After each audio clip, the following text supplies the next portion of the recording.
We're live. Live! Live! It's alive! Sorry for that loud noise in your ear. Welcome to Orange Pill Podcast Microdosing all the $1,400 STIMMY checks, as they call them. Stimmy's good.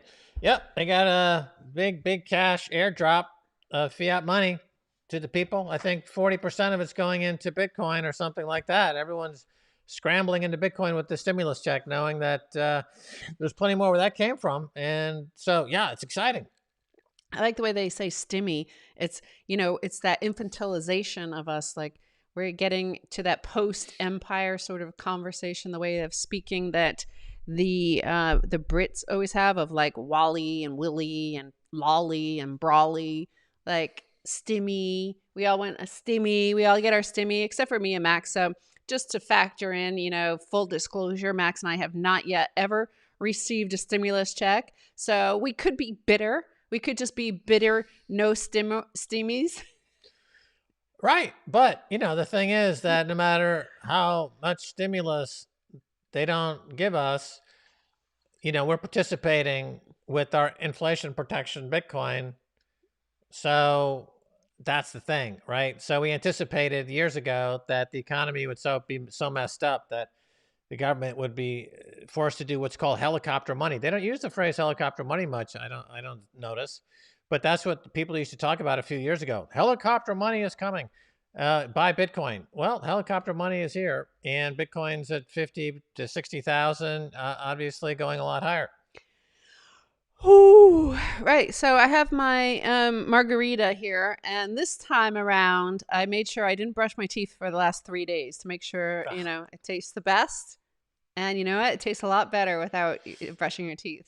Oh, right. Yeah, excellent. Is it made with the usual ingredients? Yeah, and it's if you don't brush your teeth for 3 days beforehand, it's kind of a reprieve to drink some alcohol. It kind of like cleanses out all the bacteria. No, definitely, it works. If you're in a situation and you need an antiseptic, definitely.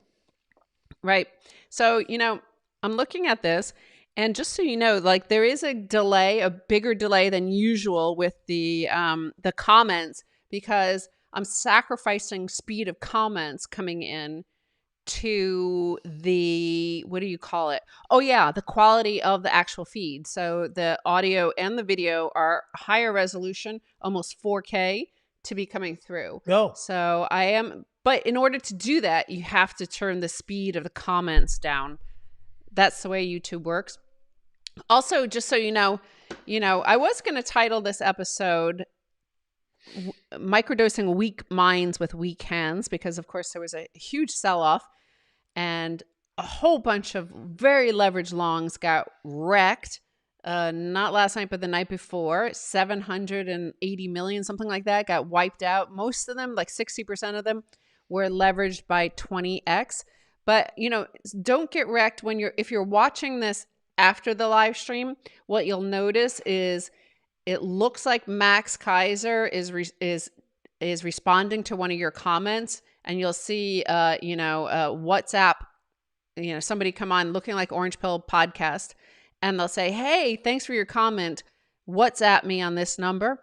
Just so you know, you will be defrauded. They are asking you to send them some money for an investment scheme, which is not an investment scheme. It's a defraudulent scheme, defrauding scheme. They're going to take your STIMMY check. So you could either take your stimulus check, your $1,400, and buy Bitcoin, or you could send it to some guy, in some non-extradition country. Yeah, exactly. Buy Bitcoin is the better choice, I would say. I think that's the better choice. So U.S. debt milestone, national debt has now reached $28 trillion. That's $224,000 per taxpayer. Yeah, there aren't very many taxpayers left. There's something like, I think the latest figure is over 20% of all income in the U.S., which is up 14% in the past year, is now from the government, from the taxpayers. So, I'm getting ready. You see my clothes? I'm ready to move to Mexico. Oh, heck yeah. Paco says this Day of the Dead character, the female name, I think it's Katrina. I don't know. No. Maybe leave a comment, Paco, and I'll know for sure what it's called.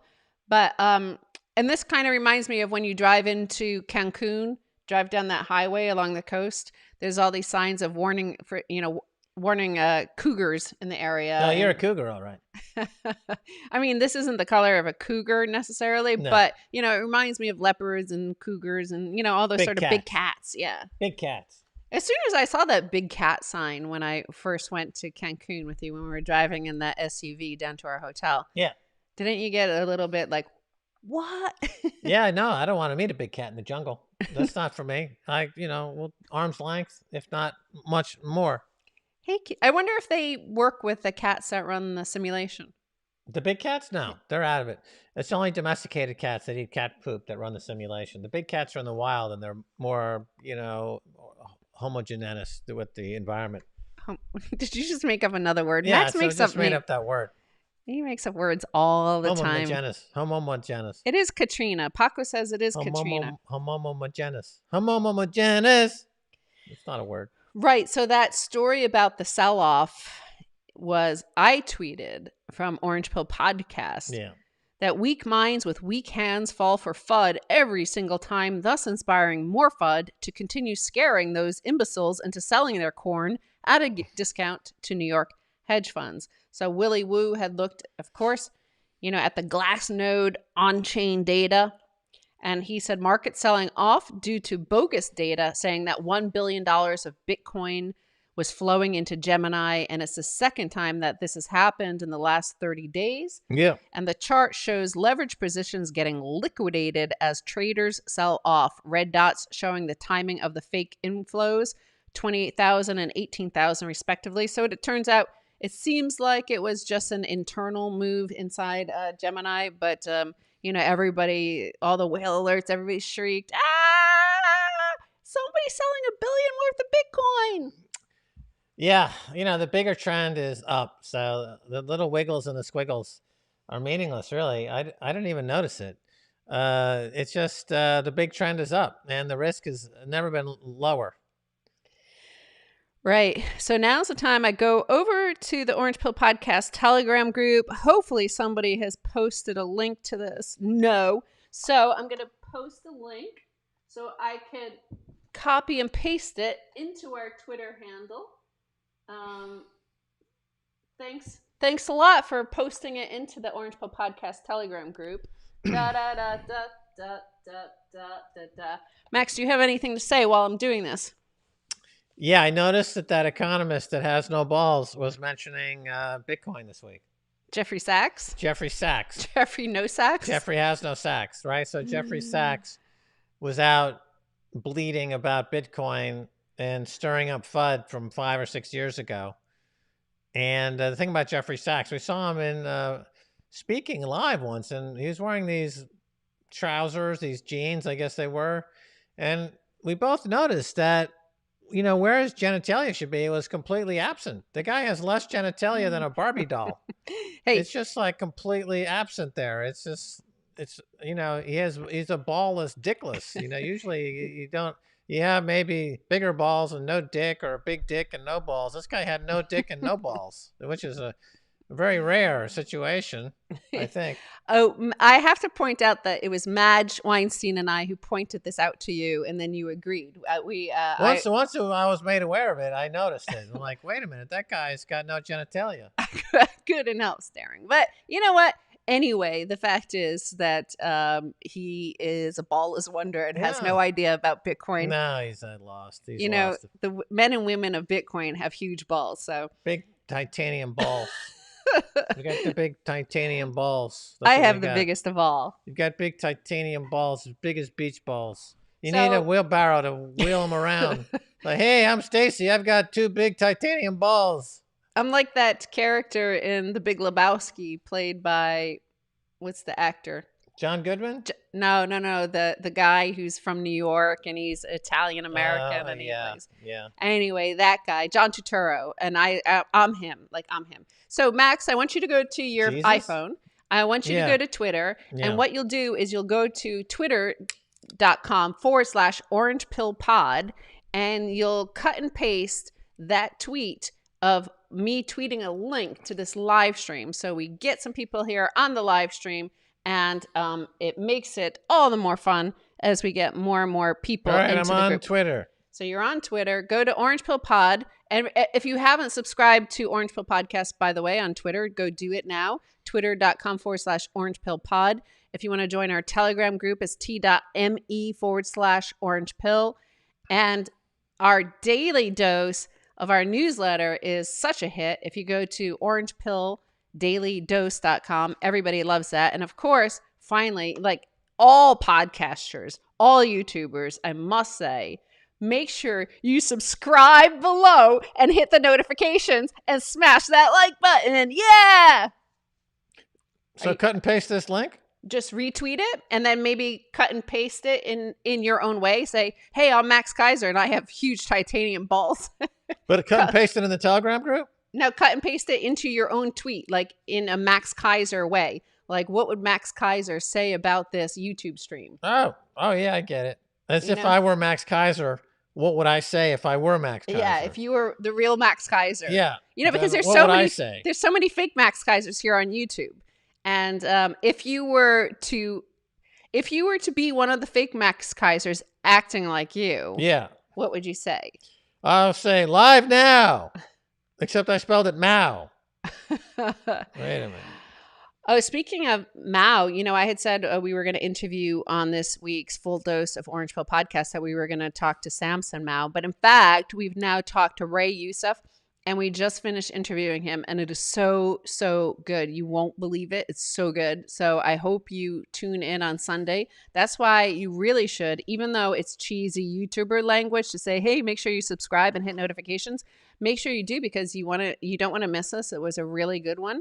If you haven't subscribed, also you missed To the Moon. And To the Moon, I posted that. It was a series that we first distributed in 2019, the 10-year birthday of Bitcoin.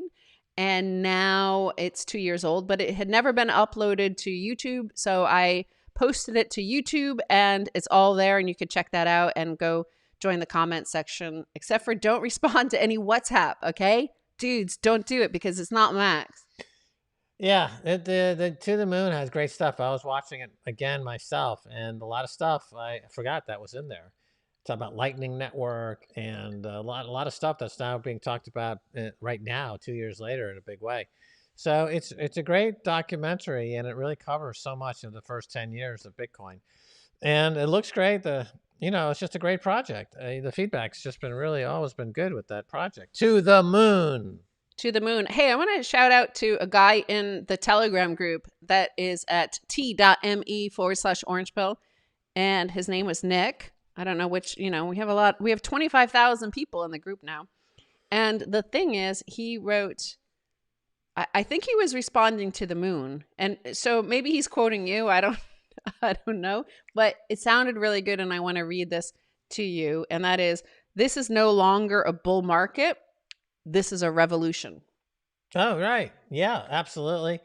I think people are starting to realize that it is a revolution. It's an insurrection. It's a changing of the guards. It's a once in a lifetime and once in 100-year phenomenon where power from the grassroots is rising up and the old legacy systems are crumbling. So, and Bitcoin is all making it happen. It's just happening on so many different levels and places, and I'm going to sneeze. Uh-oh. Uh-oh. All right, I'm back. That was a dramatic moment, and that shows you that this is not a deep fake. That proves that this is Max and he's real, and he's spreading COVID around the studio. No. Right. There was another deep fake this week. I mean, deep fakes are starting to become real. And you do see that, with these deep fakes, a lot of people were saying that there was this clip of Joe Biden that was a deep fake, and that it was a CGI or something. And the thing is, I think this could be a way for, some sort of deep state. If you were going to write a feature film about, in a 70s sort of vein, when we had all those really cool films like Pacula's films and stuff, like all these conspiracy theories about the government, because of course the government was caught in lots of assassinations and all sorts of crazy stuff back then. Yeah. So for some reason, like, people think that doesn't happen anymore, and so all the deep state people are frequent guests on MSNBC and stuff. But nevertheless, if you were to make a film and where the boomers want to rule eternally, and you could see them becoming deep fake rulers for the next 100 years, like Joe Biden. It doesn't matter if he has dementia or not. It doesn't matter. Like, whoever like writes the CGI script, whoever writes the deepfake script can make him sound coherent, and that's fine. And maybe people might like that. Who knows? Maybe the voter might elect that over and over. But that's my, like, I used to work as a development girl in Hollywood, and that would be a film I would make. Oh, it's definitely happening. I don't see why not. You know, if you can have people going to see a fake digital Frank Sinatra or Michael Jackson or Elvis Presley Sure. for eternity, you know, why not just have a Joe Biden, an avatar of Joe Biden forever? I'm sure the avatar would have a lot easier time, you know, pronouncing a lot of these words that he's stumbling over right now. It would be an improvement, I think. Well, I mean, just think about it, because people don't need any sort of truth or reality, right? So the two really important issues in this last election were racism and student debt. I mean, Joe Biden wrote the 1994 crime bill that put 2 million Black Americans in prison, Mm-hmm. and the three strikes you're out stuff, and hugely expanded the police forces across America. That's the one issue, racism. Which, you know, imprisoning all these men, of course, disenfranchises them and makes it more difficult for them to even build wealth or family stability. And then secondly, the student debt. Like, he wrote the 2005 bankruptcy bill that also, like, saw all these students that look at the data. Look at how when the explosion of student debt happened. And, you know, 2005 set in motion this huge explosion where they're unable to write off these debts. So, I mean, it's just so weird that you're like even to point it out now puts you on a DNI report, of course, like an Office of Director of National Intelligence starts to say, like, that's propaganda. And you're like, no, it's in the public record. It's actually, like, you could call the Senate up, ask for the public records on who passed these bills or who wrote them, and it'll tell you Senator Joe Biden. So you're like, it's not, anyway, I just think it just shows that people are, like, willing to, there's so much cognitive dissonance innately in people that they're willing to pretend something that is right in front of you is not what is right in front of you. Yeah, like I've been tweeting since this new administration came into office, I really have struggled to spend even 5 minutes, you know, looking at what they're talking about or what the issues are or who's doing what. Occasionally, I see something about, like, I didn't know when I was talking to Jimmy Dore. So before I was talking to Jimmy Dore yesterday, I was like catching up on politics, and I had no idea that the Democrats had failed to pass the minimum wage increase, or and they passed to do anything on healthcare, and they you know they apparently they blew it in terms of using their power, their new power, to do anything. And I didn't even know that until I was just caught up on the news here in the last couple of days. But then, of course, I guess I did know it because this is the hallmark of the Democratic Party. They don't like to be in leadership position. They like to be an adversary. They like to be the opposition. They're not good in the leadership role. When they're in the leadership role, they don't do anything. But as in the opposition role, they're fairly impactful as the opposition. But as leaders, they never do anything in the leadership role. So I wasn't too surprised about it. And then now, I once again, I'm just thinking about Bitcoin because that's the only thing that's important, really. The individual politics of any individual country is no longer so-called geopolitics is really fading away in importance. Really, it's just a matter of who's going to adopt Bitcoin and what schedule, and then the whole new era of peace that is upon us. You know, we're just waiting on that. It's happening. So Yeah, well, I'm logging on to my swanbitcoin.com because we're going to be ready to smash buy because, of course, since we came on air, Bitcoin has jumped by over 2.1% because it was down earlier, but now it's up to 56,552. So we're going to go over to swanbitcoin.com /orange pill, and we're going to smash buy. I don't have as much fiat as you people. Anybody who received their STIMMY check, Yeah. lots of people received $1,400 today. 100 million accounts received $1,400 at least. Some people are up to $7,000. So, of course, it's mostly received today because the banks held on for it for a few days to make some money and front run all your trades. Yeah. Because remember, they sent out all of these questionnaires. Like Bank of America had a poll, and they found out that 10% of people are 10% of the money is going to go to Bitcoin. So of course, they hold on for it for 3 days and say, okay, they're all buying Bitcoin. Let's us stack first, and now release the money to them. Yeah. So that's the way these things work. And yeah.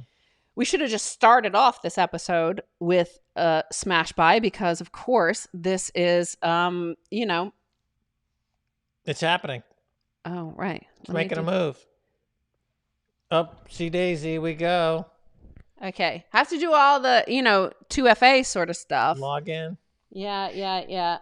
It's all right. It's annoying, but that's the way it is. Okay. So, who is ready to smash buy with me? Again, I'm not going to be doing a huge one because I just don't have. We didn't get the STIMMY. I didn't get the STIMMY. We didn't get the STIMMY check. And I went berserk for my birthday, so I kind of overdid it. I thought, like, why not reward myself with lots of sats? Okay. How about we do that? Okay. So here we go.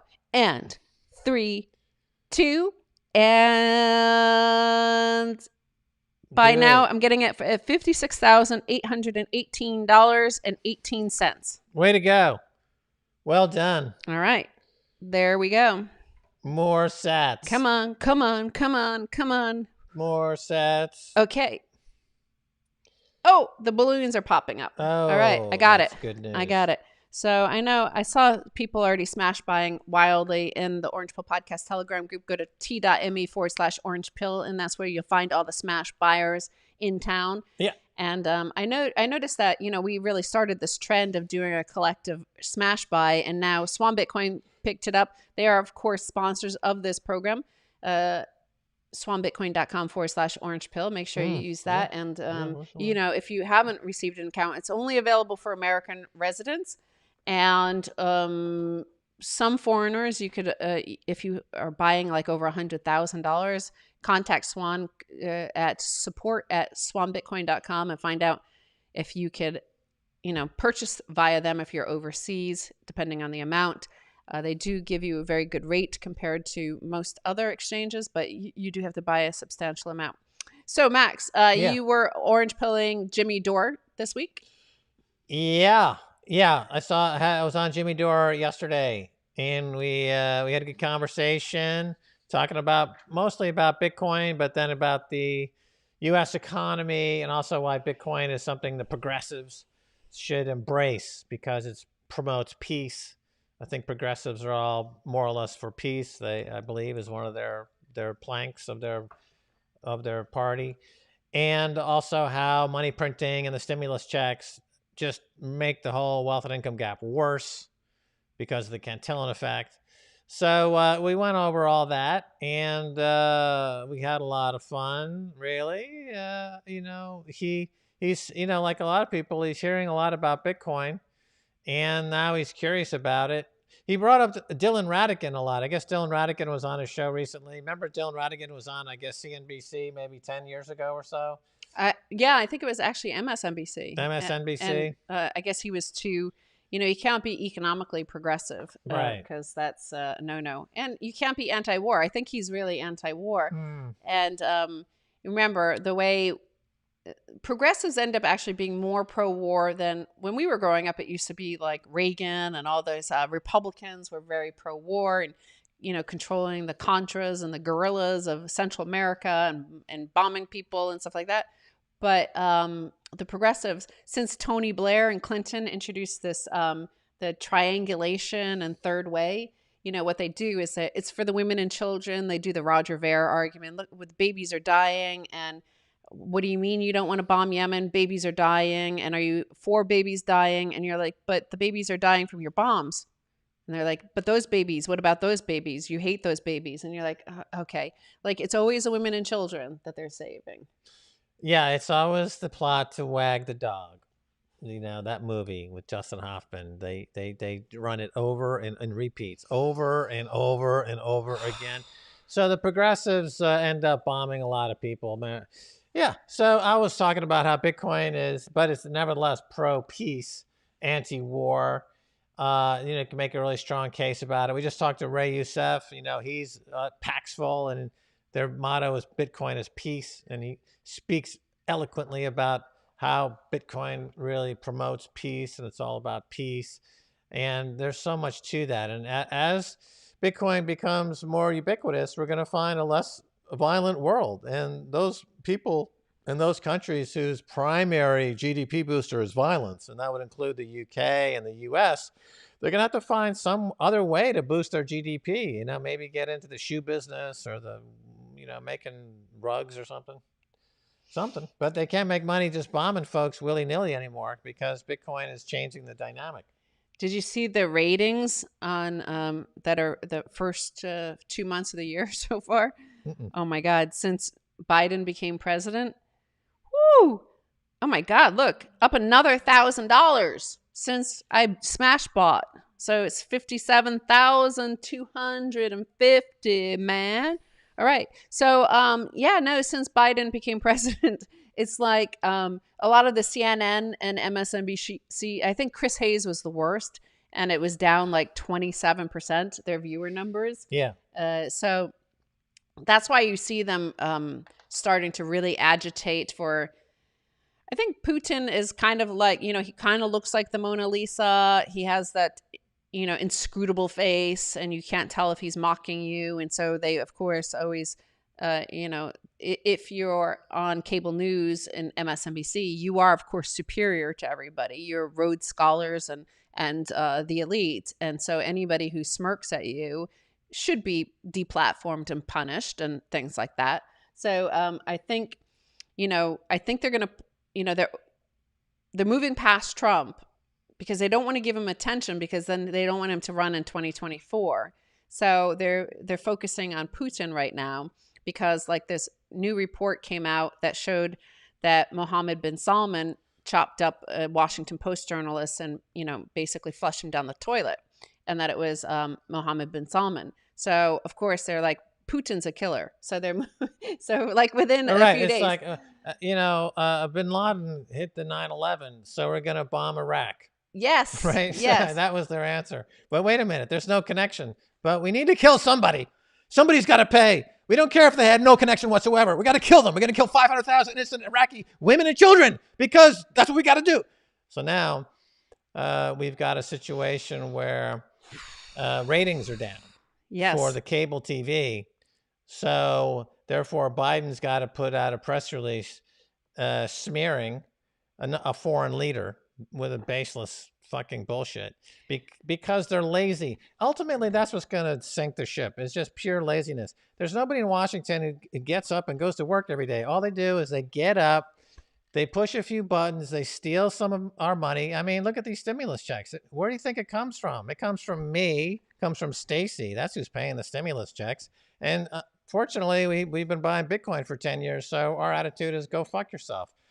And you're going to fuck yourself, and you're going to come begging to us for a bailout, and we're going to say, hey, go fuck yourself. That's the bottom line. It's just, you're so fucking stupid and lazy. If it all falls apart, it's on you, pal. Look in the mirror. Fuck you. That's the bottom line. I'm sorry, but that's it. Right. Smash like while you smash buy. I hope you smash bought, because I told you to smash buy right then, and it's up $1,000 already. Exactly. So, Cause and effect. I'm at one with Satoshi. Satoshi You're is boosting it. speaking through me. You're boosting it. That's right. That's the collective actions of this group is getting the Bitcoin price higher. That's what we like. The smash buy to new, get it over 60,000 so it can pop up to 77,000. Right. Am I Now right? I'm going to go tweet about this too. Get more people on here. More people should be smash buying because, I know we'll have succeeded when the Fed levitates. Yeah. Because that's the way this happens. When you tweet these links to YouTube, Yeah. it no longer embeds. Like there's a weird thing going on between Twitter and YouTube where there's no, like, it's just a link. It's a hyperlink. There's no image that embeds with it. So I don't know what that's about. All right. What do you think it is? It changes all the time. I noticed, or it's different times, different seasons, different platforms. They get a different link. It's kind of a grab bag. You never know what you're going to get. It's like a box of chocolates. You never know what you're going to get. Somebody's saying that you're going to be the next U.S. Senator from North Kakalaki. Well, sure. Vote me in. Vote me in. You'll see. We'll get some shit done. We're going to make North Kakalaki the most Bitcoin-centric state in the union. It's going to be beyond even Wyoming, beyond Miami. It's going to be Shangri-La for Bitcoiners. It's going to lead the world.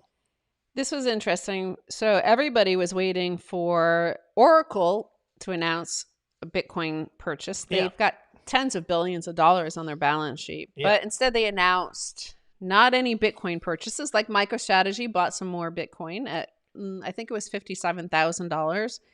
So, but Oracle didn't buy. And then you saw this chart. Oracle announced it didn't buy Bitcoin, then lost $23 billion in market cap. Woo! Yeah. That was pretty bad. They announced a big stock buyback. So that's a way to lose huge amounts of shareholder equity. The stock buyback scam is over. And, companies that are engaging in it now are just going to dilute their earnings to death, dilute the enterprise value to death by essentially failing to invest in your own. It's a scam, basically. So Larry Ellison, I thought he would have pulled the trigger on Bitcoin, but apparently he put all that money into facelifts. So his face looks well lifted, but he needs to go out and buy some Bitcoin to get with the program. It doesn't look well lifted. It's way too lifted. But, the other thing I wanted to point out about this is another remarkable story in the news today that, of course, got overlooked because everybody's all happy with their $1,400 STIMMY checks. And that is that Samsung, okay, there's two companies in the world that produce almost all the semiconductor microchips, Samsung and Taiwan, TSMC, right? The Taiwan microchip manufacturer. So Samsung announced that there's a shortage of chips. They don't have chips, and that they're going to delay the launch. They're actually going to stop production on some of their phones and iPad sort of equivalent. Yeah. So their Note, I think it is, and that's remarkable, right? So here we have all these U.S. companies. The United States, the corporations here used to provide over 50% of all semiconductor chips. Now it's under like 7 or 8%. And because they do stock buybacks instead, partly because the way the tax structure and the incentive schemes here work, because of the way executives are paid, but also the way the private equity will attack your company if you invest, if you do any research or development or produce anything, if you manufacture anything, because of course if you manufacture anything, it's a high-tech business, and it's going to mean that you're paying well-paid workers here in America. You're going to be punished, right? Your stock is going to be punished. And so you can't invest. So therefore, we have these chip shortages because these companies are just buying back their shares instead of investing in the companies, because if they invest in their companies, they're going to be punished. But if they buy back stocks, the stock market rewards them, and they get hailed on the front pages of all the financial press as being like great leaders. That's right. And so we're developing some shortages in the on the production line there, and this is also conjunction with inflation. So inflation is really coming, and shortages are coming, and people are gonna, this is economic. It's happening, right? The yields on the 10-year note are going higher. They're back up to 170, I think, at this point. Maybe the Fed is supposed to meet today. They're going to Mm, have to come out and my do hair's what's like a version of Operation Twist, which they did a while ago. They're going to start buying the longer term bonds. Those rates are at highs we haven't seen in a while. Um, yeah, and there's that the escape valve is Bitcoin. That's right. Of course, many countries around the world are trying to cut off the escape valve at the behest of the likes of the ECB's what's her name? She used to be run the IMF. Anyway, Christine Lagarde. Max doesn't remember her, but even he does a good Christine Lagarde. Nevertheless, India, of course, was out with some FUD this week. Another proposal to ban Bitcoin. It's kind of uncertain what actually has happened or is not going to happen. But Vijay Boyapati had a good tweet about this, an important thing to consider. And that is India's proposal to ban Bitcoin is doubly harmful to its citizenry as Bitcoin is draining monetary premium from gold, which Indians hold billions of dollars worth. So we did ask somebody about that. I forget who, but we recently interviewed some people and we're asking, like, isn't that a hindrance? Bitcoin is kind of a hidden gold ownership and a long-term relationship with Bitcoin, with gold as a store of value is kind of a hindrance to adoption in India. So they were already behind in terms of adoption because of their familiarity. They're like a nation of Peter Schiffs, right? They believe in gold. They have done for thousands of years. And if you have a store of value that has worked for them for all these years, like it's a harder sell, right? Because the pitch to most Americans are when Lambo, or like a lot of Westerners have got in because they're speculators. Even I think it was Morgan Stanley came out today and said most people are buying Bitcoin hoping for the price appreciation. So that's an easy sell. Whereas like here, overcome your 1,000-year tradition of using gold as a store of value for this new store of value. So, I could see the Well, situation. very interesting is that, as he points out, the monetization of the being demonetized in gold, which is something even a year ago, I think a lot of people would really find hard to see that was happening, but it is happening. So there is a demonetization of gold going on. So yeah, the people of India, they have a lot of gold that's being demonetized because of Bitcoin, but they're not buying Bitcoin either. You need to buy Bitcoin to hedge your demonetization of your gold. If you have $1,000 of gold, you need to have some Bitcoin just to break even because Bitcoin is demonetizing gold. So this is a double whack, a double hit. They got the opportunity cost lost by not buying Bitcoin, and their gold is being demonetized. So, and the government, of course, they're not really up on things, and they're not responding in an intelligent way. So the population is going to have to take matters into their own hands. And then, speaking of Morgan Stanley, here's another story. Again, so all these stimmy checks are coming to the infantilized people. Like, here's your little stimmy check from Uncle Joe. And you got your Biden bucks. Who takes care of you? Who takes care of you? Yeah, that's CGI Joe. I take care of you. So, they're front running you as well. So, house prices up 14%.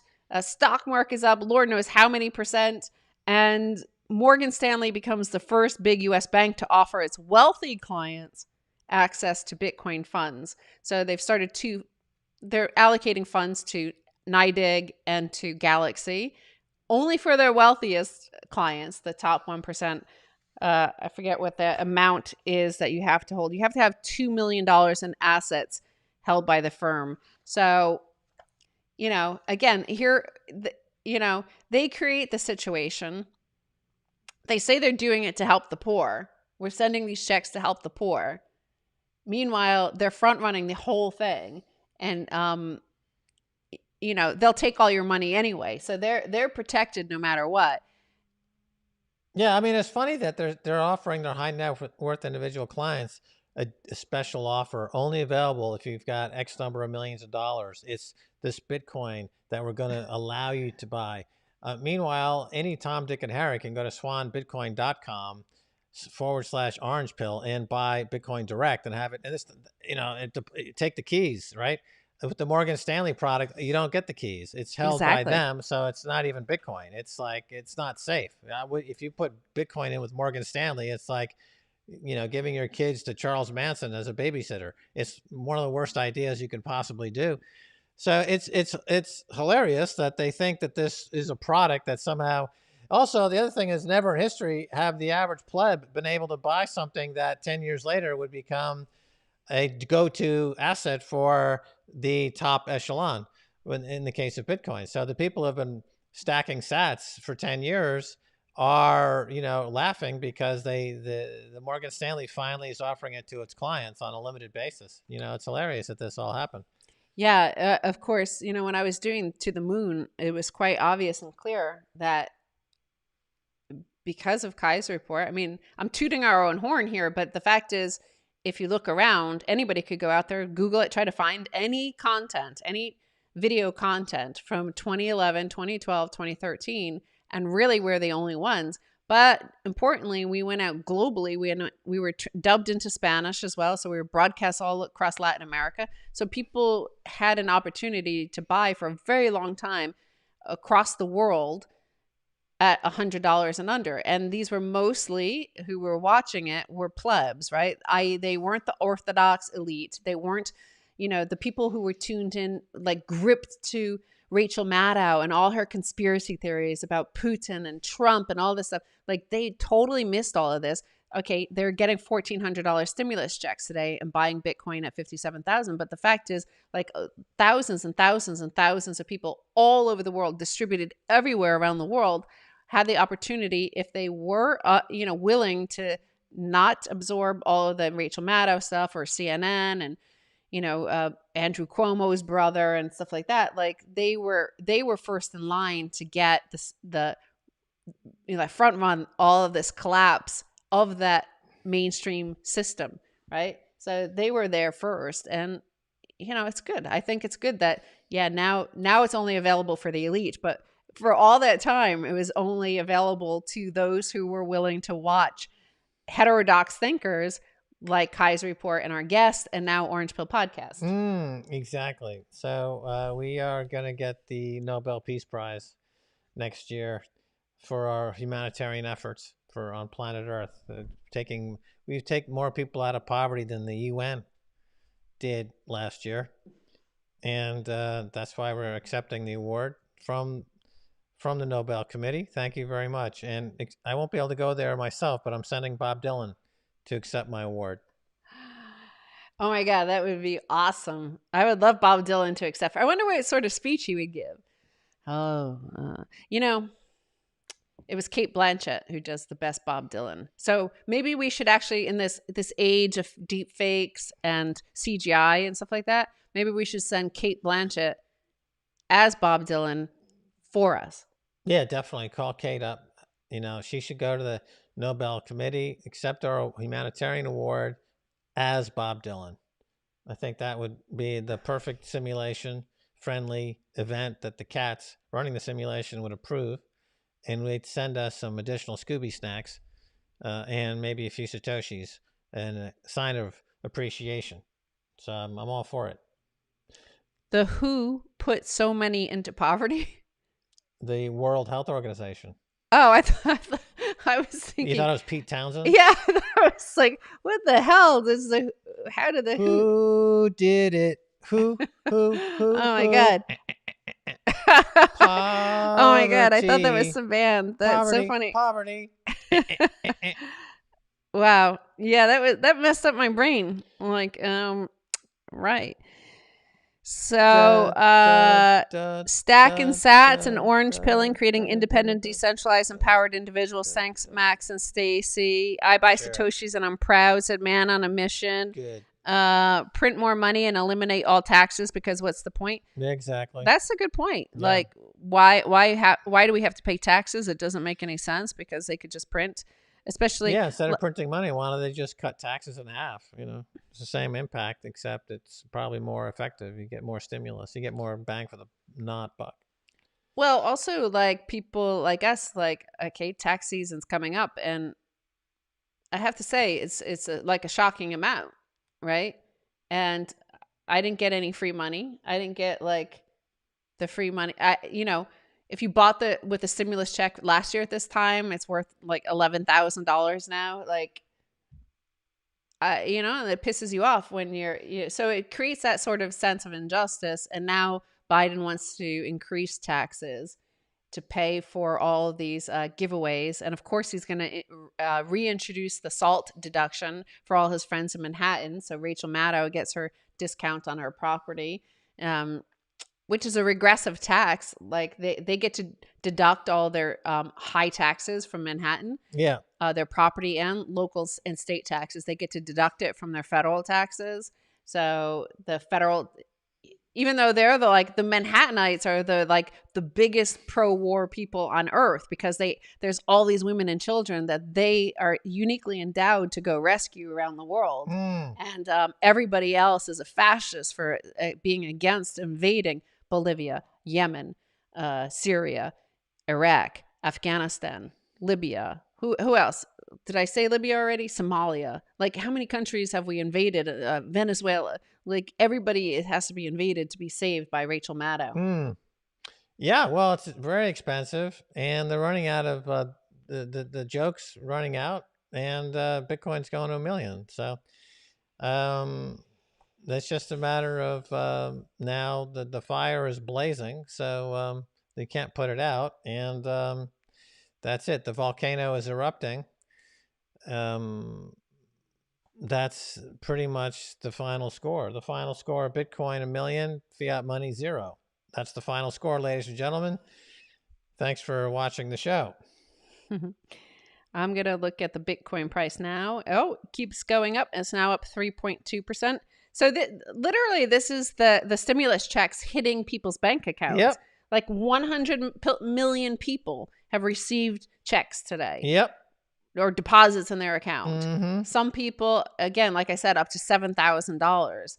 And because so much money was deposited into people's accounts last year, because remember, we had the huge stimulus, but we had the even bigger enhanced unemployment benefits of $600 a week on top of your unemployment. So people, like, incomes went up hugely for some people. I have some family members who actually tripled their income last year.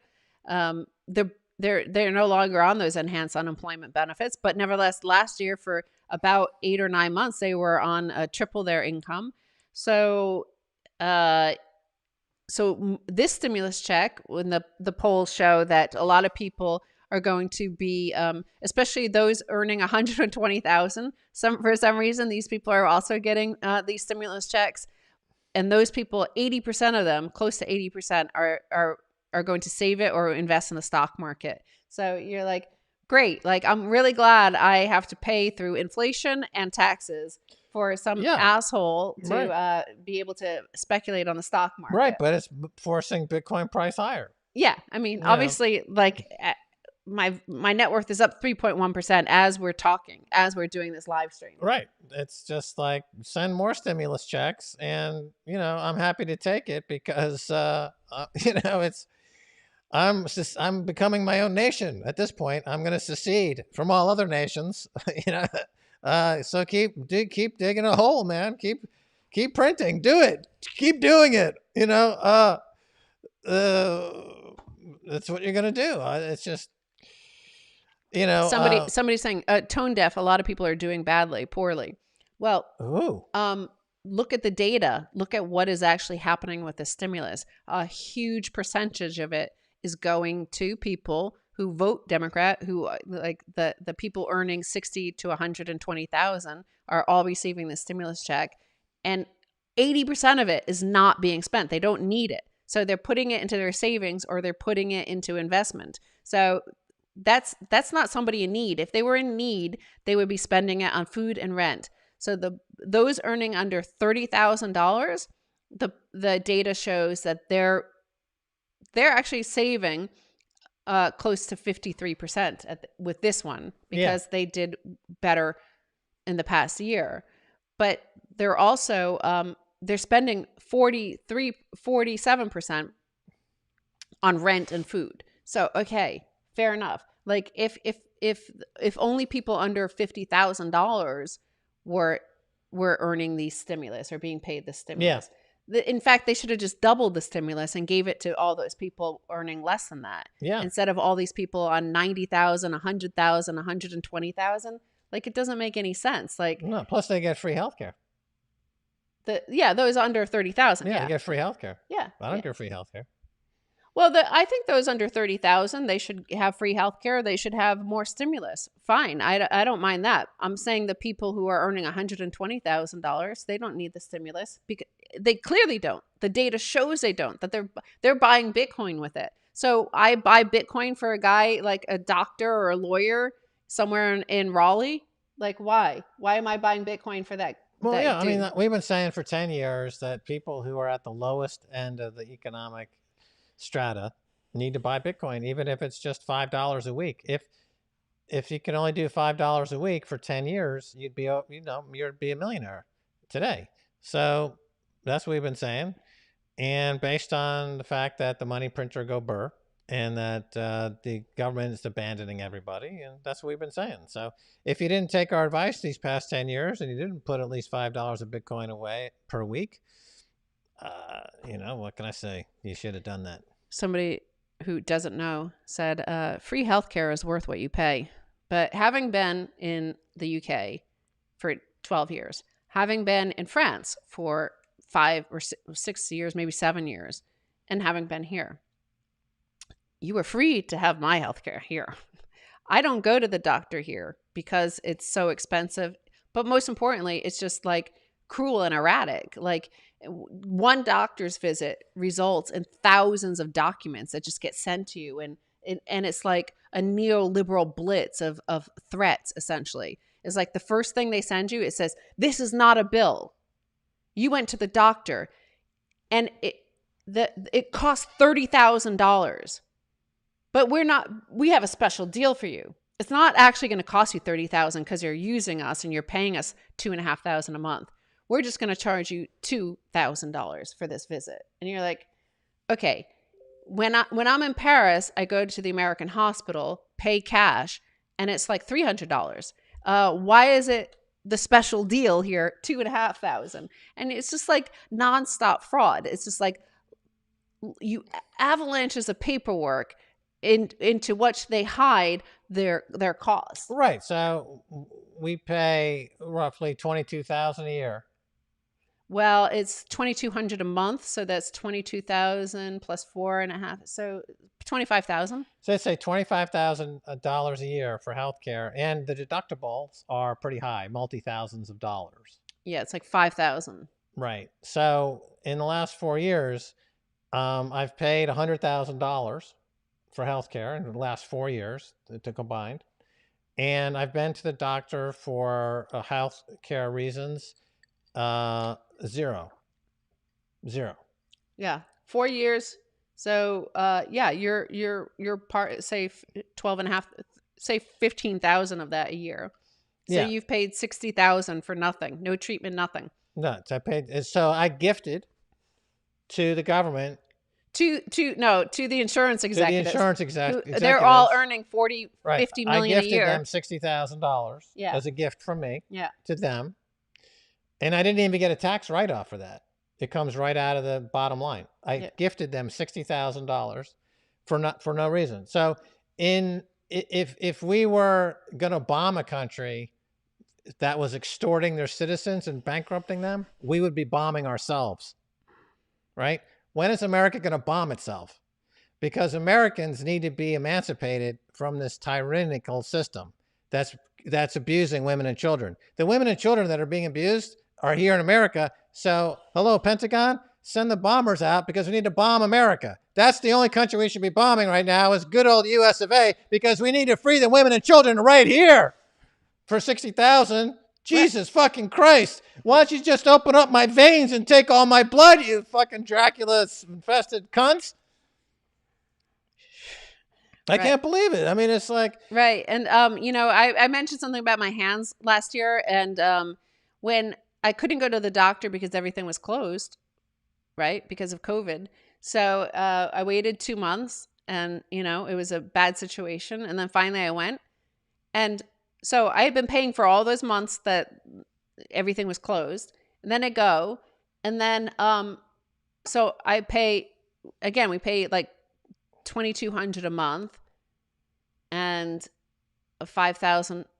My deductible is 2,500, and yet I paid about $8,000. right, And that's extortion. I was like, well, but I thought I only had to pay the first 2,500. And they were like, yeah, but that other stuff wasn't covered. And you're like, well, what the fuck is covered? Like, how is this they have ambulances that actually cruise the highway that are from out of the region to try to hope to pick up people falling down sick, so they have to pay for the ambulance costs. It won't be covered. So it's like these extortionist ambulance drivers driving around looking for victims. They're up and down the highway all day long. It's a vigilante system. And 70,000 overdosed on opiates last year, dead, more than in the Vietnam War, right? So, what kind of country you got here? I mean, who's in charge? Who's in charge of this mess? I mean, what do you think you're doing? So again, this guy who insists free healthcare is or a single payer is that it's not as good as free competition. So in my situation, I don't know what the fuck is wrong with my hands. It was a autoimmune situation. So am I going to go to this doctor and call him and say, I have something wrong with my hands. What are you going to charge me? Well, I'm going to call somebody else and see what they're going to charge me. And they're going to say, well, I can't diagnose you until I see your hands. And they took 32 blood tests to see what it is.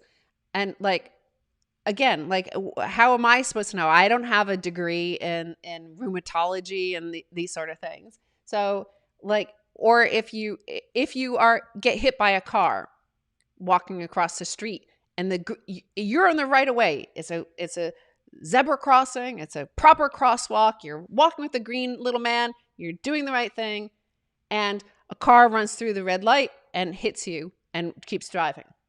You're in a coma. Do you know what you need?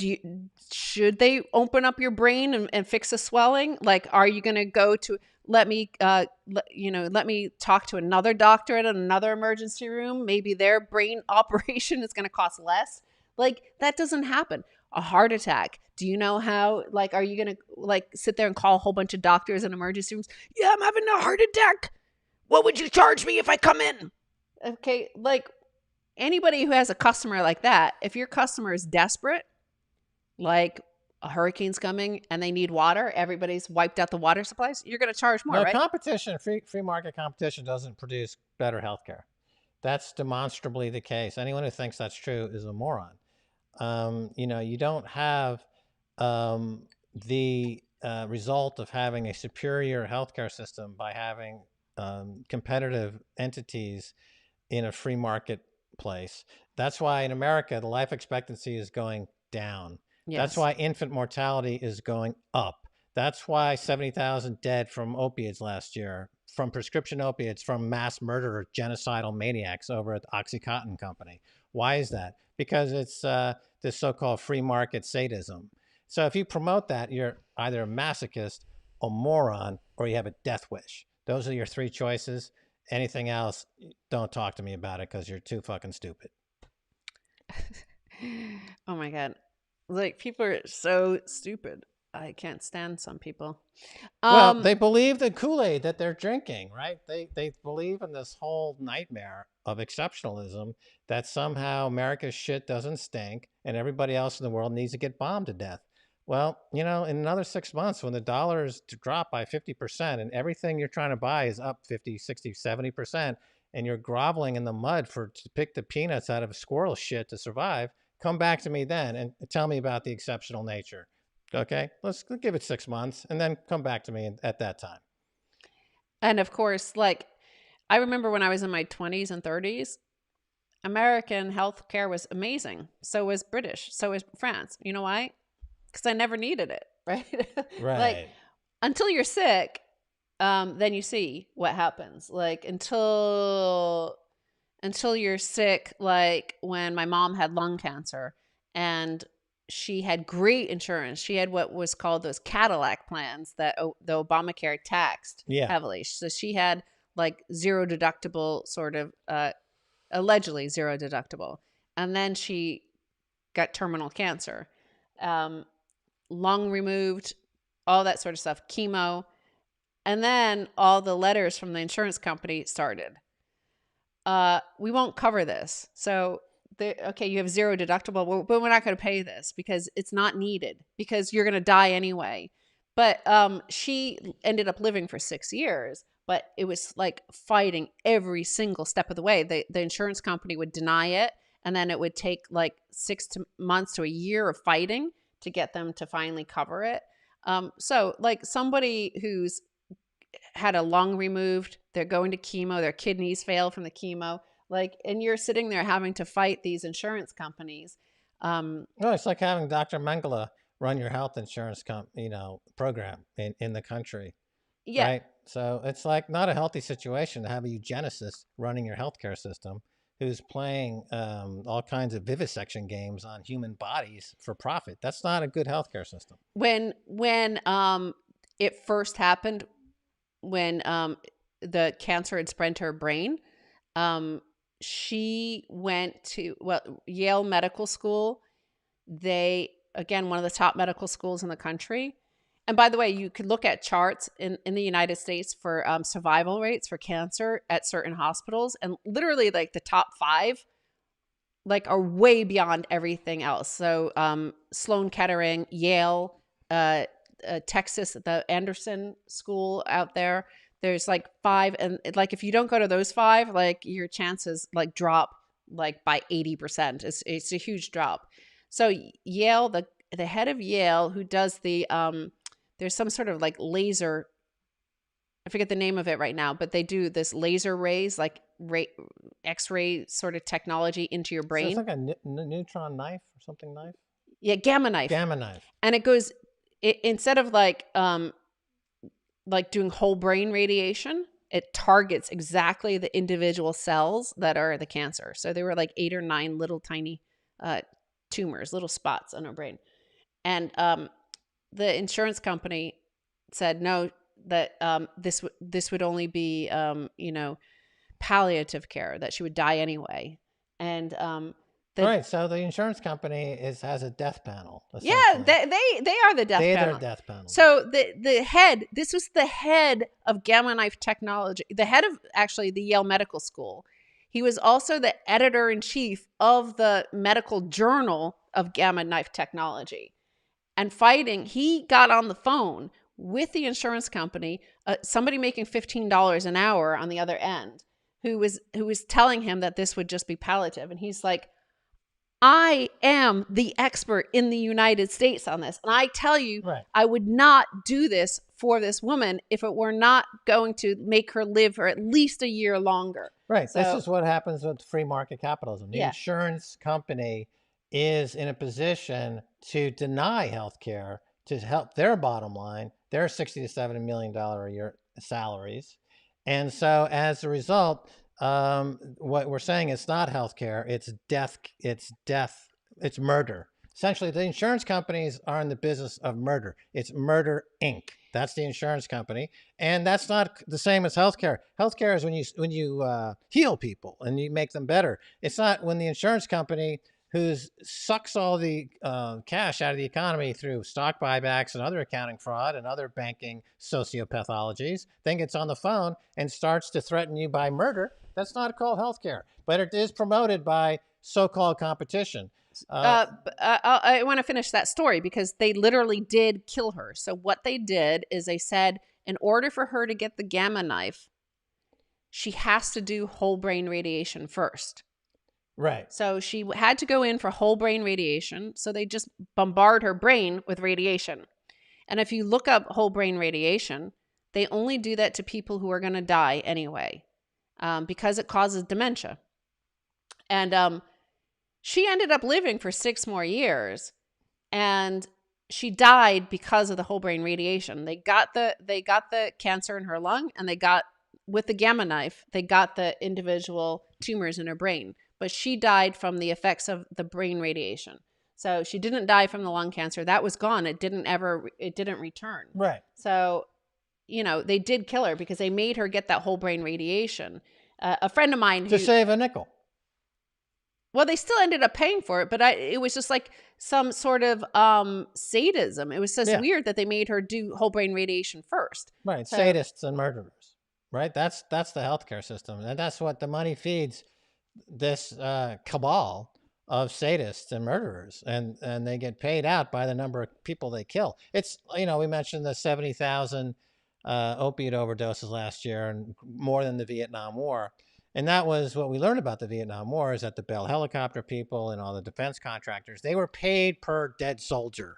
That was the business model. Kill more American soldiers, and if you have to use friendly fire if you need to, that's how we make our bottom line. So those guys are now running the health insurance companies. They get paid by the corpse. That's the business model, and that's how they get these huge bonuses. And the numbers are clear, irrefutable, if you want to look truthfully at the numbers. And that's where we're at. A healthcare system like in France, where we lived for many years, is brilliantly executed, and that they have an excellent healthcare system for a de minimis amount of money, and people don't whinge all day about their health situation because they already figured it out like 35 years ago. They already sorted it. It's not still a debate in Washington like, oh, we have to talk about healthcare, how we're going to do healthcare. Every other advanced country figured this out decades ago. The America's the only country that's still whinging about, what do we do? How do we figure this out? I don't get it. You mean we're not supposed to kill people, but our own foreign policy is based on killing people? Why can't we have a domestic policy based on killing our own Americans? I don't get it. Where's my money? And they seem confused by this. Remember, Americans are not the target. Okay. I don't understand why. It's up to the voter. The voter seems to like paying these executives $40 million because they think they're just killing your neighbor. You just think it's like, well, I don't really want to pay that much. Kill my neighbor. Like, he doesn't deserve to live. And but when it's my turn, that when you get sick, then you find out, hey, they're doing it to me too. Why?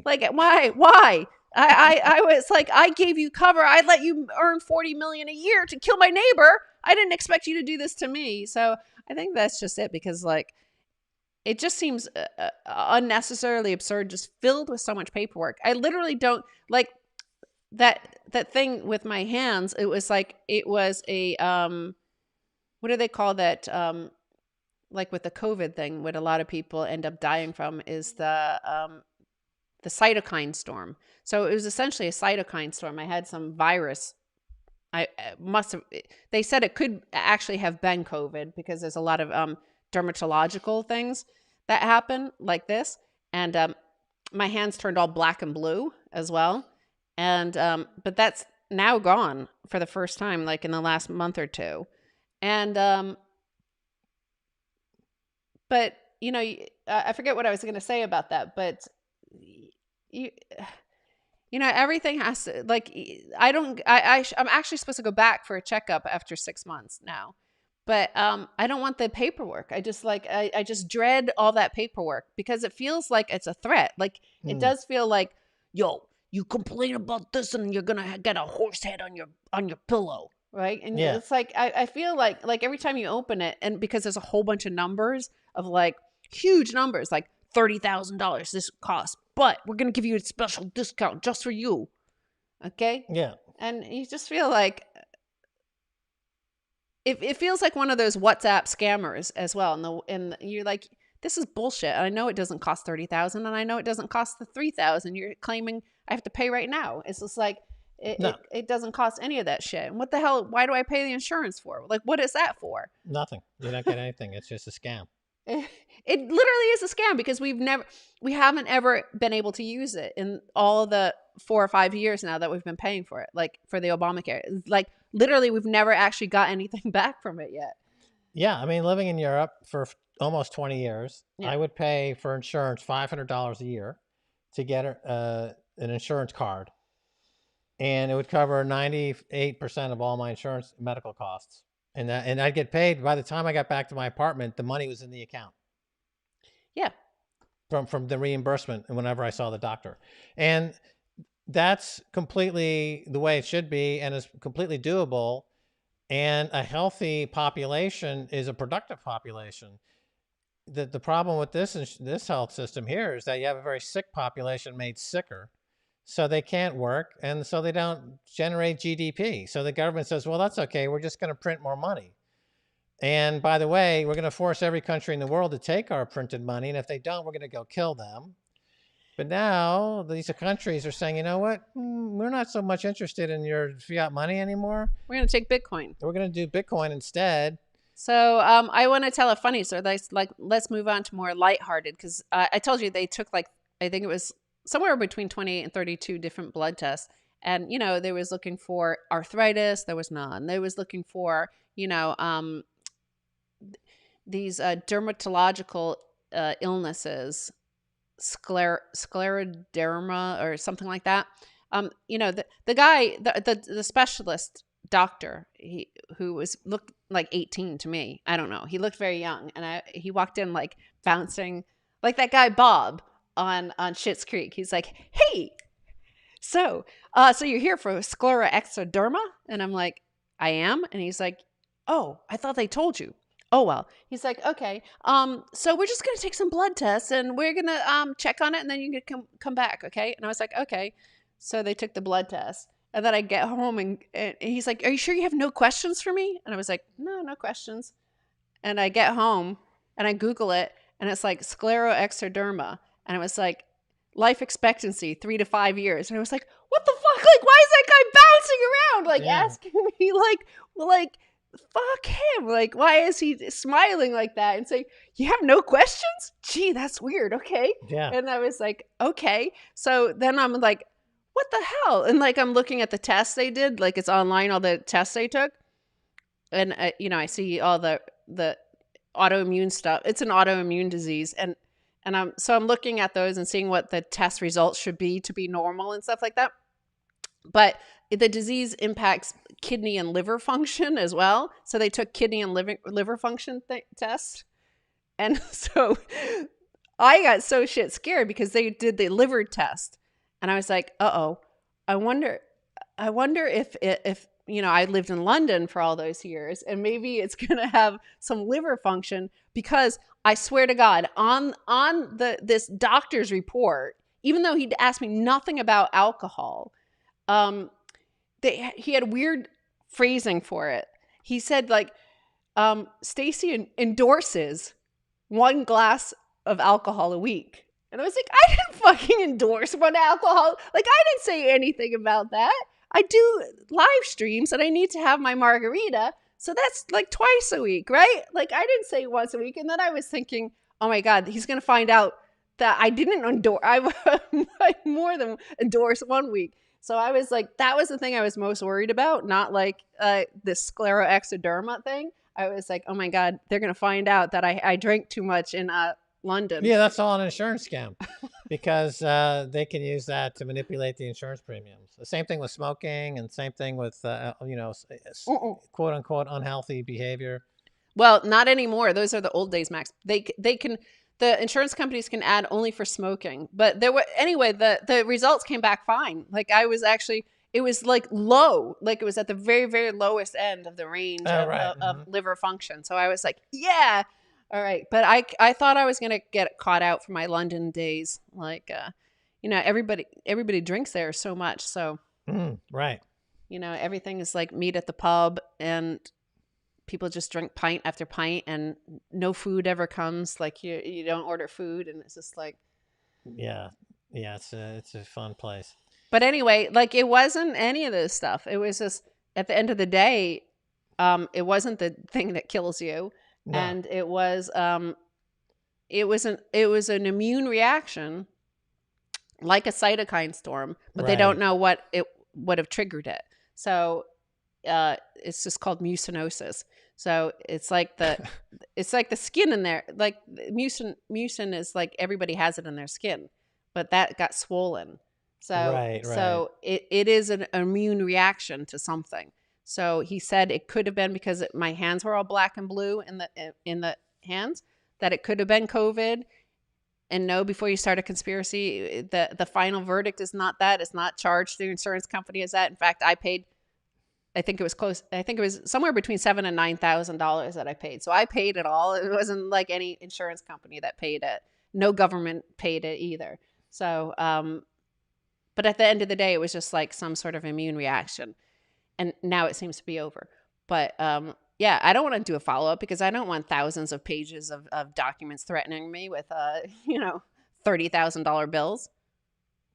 Yeah, exactly. So you end up like during the lockdowns, people didn't go to the doctor, didn't go to the hospital, and you had a lot of preventable heart attacks and a lot of other things that could have been prevented. And so again, that's one of the byproducts of having a dysfunctional health system is that people tend not to go. That's why, like 2 years ago, Doctors Without Borders, which generally is visiting countries in the third world who are miles and miles away from any civilization, giving them health care. They were in America. They were in states all over America, the Doctors Without Borders, giving medical care to Americans who had been abandoned by America and were in dire need of health assistance. Yeah, again, I say if we're going to bomb somebody, let's bomb ourselves. So somebody in the comments said their son had COVID and had something similar with their hands. My instinct is that it was COVID because of they call it like a COVID toe. He wrote that on my report, is like it could be COVID because it looks like COVID toe. It was like you saw, it was it was like purple inside my fingers. And it started 3 weeks after we returned from Los Angeles. So we had flown to Mexico, Las Vegas, Los Angeles, and then came back via LAX. And like people were sneezing and coughing on the plane and all over the place. I mean, it seemed like it was everywhere, the COVID in the airport, or I was just aware, like people sneezing constantly. So, and then it started like 3 weeks later, which is kind of like when the dermatological response, if you read, like starts, is a little bit later. It's not something that happens first. It happens afterward.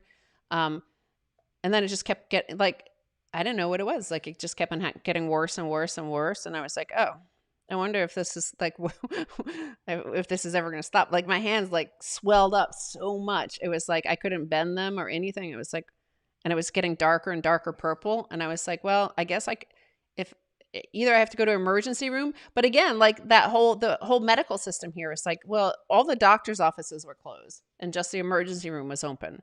I was like, but the thing about the U.S. healthcare system, if the doctor doesn't admit you to the emergency room, insurance won't cover it because you didn't need to go there. So I was like, well, I can't do anything until the doctor opens. Right. Another scam. Yeah, the whole thing.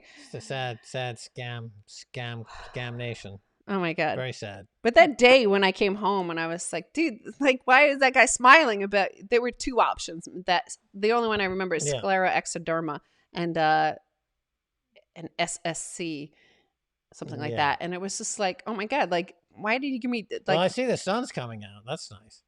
Well, that's good. Finally. I guess it's been rainy for like 3 days.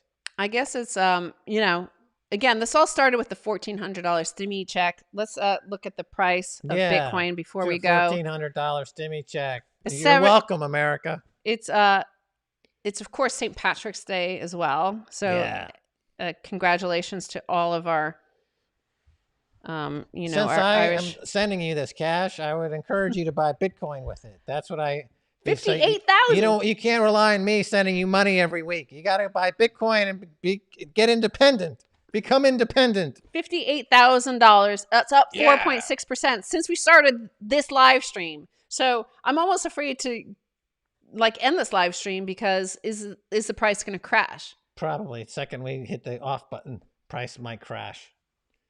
That's what happens when you're an OG. You know, Okay. where we are channeling Satoshi in real time. You know, Satoshi is here. Satoshi is us. 58,027. Okay. Now, any final questions? Because then we're going to go. Yes, that's why the Delta 8. That's why I took the Delta 8 because of the hand. Like, I took that because there no doctor's office was open. So I was like self-medicating via the internet. Yeah. I remember that. That was a hallucinogenic episode worth remembering. Really, really interesting. Fascinating. Fascinating. So somebody, there's also a thing called Delta 9. I didn't get that, but they're saying that's the BTC of cannabinoids. Interesting. Okay. Make some To the Moon shirts. That's true. Like the graphics on To the Moon are amazing. Our guy Stefano was so good at that. The graphics there. That's like, I think that's probably the best title sequence of any television program ever. Like, right? Totally. Absolutely. Number one. And Bev, our friend Bev, composed the music. He also composed the music with Sean Lennon for Orange Pill podcast. Yep. But he did on his own the To the Moon ones, and it's just like that. He also did Karma Bank. He also did Karma Bank. So, but I love the To the Moon ones. Like that's really, really cipher. Like it captured the exact. Like I wish I should print you the emails to them explaining what I wanted, what I was imagining in my head for the title sequence.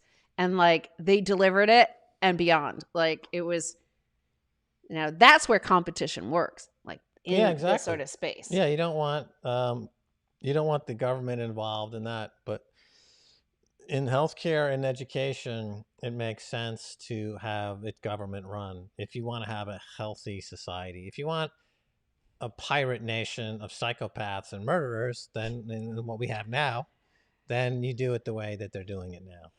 Okay. Well, with that, we're gonna go. It's 58,045. It just keeps rising. I'm sorry if it starts to fall as soon as we stop this. If it falls too much, we'll come back on a live stream. We'll have to come back and pump it up. Gotta pump it up. What if that was like? What if that really happened and like just like the Fed can't stop printing, or else the system would collapse? Like, what if Max and Stacy have to live stream 24 hours a day? I'm fine with that. As long as I had a break, I made a keto Boston cream pie. So good. Yesterday and today. It's a 2-day operation because you made first the filling and the cake yesterday, and then the chocolate icing today. So it's keto Boston cream pie.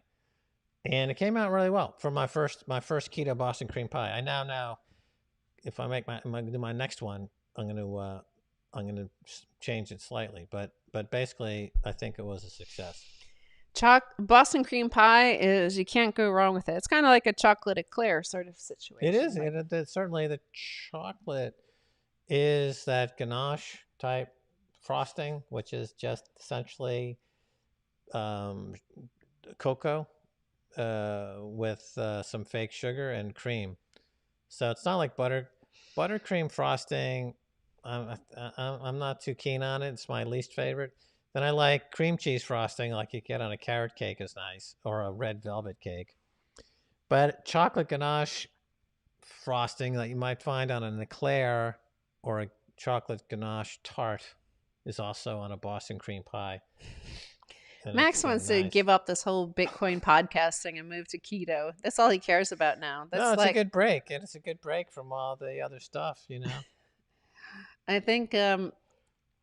I think that's our retirement plan, really. Like keto bakery? Because you don't want to be totally retired, right? Like, what are you going to do? Just play golf all day? No. Watch TV all day? No. But we can make keto content. Like, we've been making Bitcoin content since 2011. Like, especially once Bitcoin goes over 200,000, maybe we'll just like sit on. I don't know what we're going to do. We're going to move to Mexico. What are we going to do? We're going to move to Mexico and make keto content. Yeah, okay. That sounds good.